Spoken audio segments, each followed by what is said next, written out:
वाल्मी कराड प्रकरणात मुंडेंचा संबंध न आढळल्यास पुन्हा मंत्रिमंडळात घेऊ, अजित पवारांचं सूचक विधान. तर मुंडेंना मंत्रिमंडळात घेण्याची अजितदादांना घाई का, राऊतांचा सवाल. लोकांची घरं उद्ध्वस्त करणाऱ्यांना कसली क्लीन चिट देता?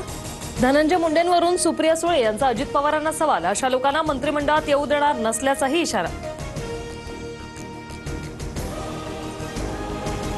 आपलं वाटोळं झालं. हिंजवडीचं आयटी पार्क राज्यातून बाहेर चाललं. पुण्यात मेट्रोच्या कामाच्या पाहणी दरम्यान अजित पवारांनी सरपंचांना सुनावलं. सोमवारी किंवा मंगळवारी माणिकराव कोकाटेंबाबत निर्णय. कोकाटेंसोबत चर्चा करणार, अजित पवारांची प्रतिक्रिया. महिलांच्या संदर्भात महाजनांचं नाव वारंवार का येतं? प्रफुल्ल लोढांकडे कोणते पुरावे? एकनाथ खडसेंचे सवाल. मुलाच्या मृत्यूबाबत चौकशी लावण्यासही खडसेंची महाजनांना 3 आव्हानं.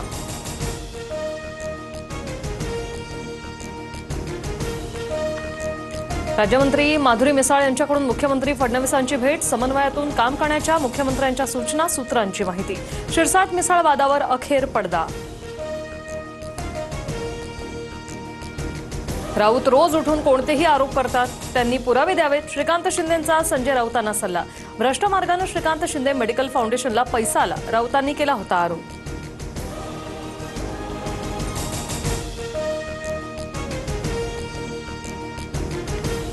सरकारी व्यवस्था बिनकामाची. महापालिका एनआयटीच्या भरवशावर काहीच कामं होत नाही. नितीन गडकरी यांचा घरचा आहे.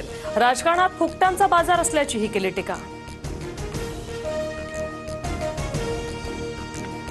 मुंबई पुणे एक्सप्रेस वेवर जवळपास 15 ते 20 वाहनं एकमेकांना धडकले. एका महिलेचा मृत्यू तर 21 जण जखमी. उतारावर ब्रेक फेल झालेल्या कंटेनरची वाहनांना धडक. राज्यभरातील अनेक जिल्ह्यांमध्ये मुसळधार पाऊस. हिंगोली, नांदेड, परभणी, जालना, छत्रपती संभाजीनगरला पावसाचा रेड अलर्ट. पालघर, गोंदियात शाळांना सुट्टी.